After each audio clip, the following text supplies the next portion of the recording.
Hello, everyone. Drum tech drummer and YouTube educator Kenny Sherritt's coming with a quick product shout out for a product that I have found unbelievably useful in my video shoots for cleaning up the look of my kit, as well as unbelievably useful as a drummer when I'm playing in a small club or a small theater or a church and it's tight and I want to mic something, but I don't have the room for a mic stand or I don't have another mic stand. And it is Big Bang's mic holder attachment. Now, this is a simple L clamp that goes onto the stand and can kind of clamp anywhere you want. Now, here we're using it as a hi-hat mic stand, so I can keep this side of the kit clear and looking a bit more clean, as well as it attaches right to the mic stand. I can't beat that, y'all. But the beautiful thing about this attachment is that if you have a drum key, which I have right here, you can adjust it two different ways. You can adjust it with this little adjuster right here and just kind of spin it in the direction you need.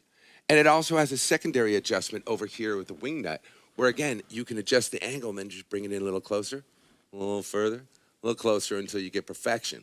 So if you're looking for a very discreet little mic mounting system that you could put by your floor tom, or even put a camera up on it on your kit where you can get some good looks, but not have a stand in the way, I can't recommend this Big Bang product enough, y'all. So check it out, the Big Bang hi-hat mic holder, y'all. Awesome.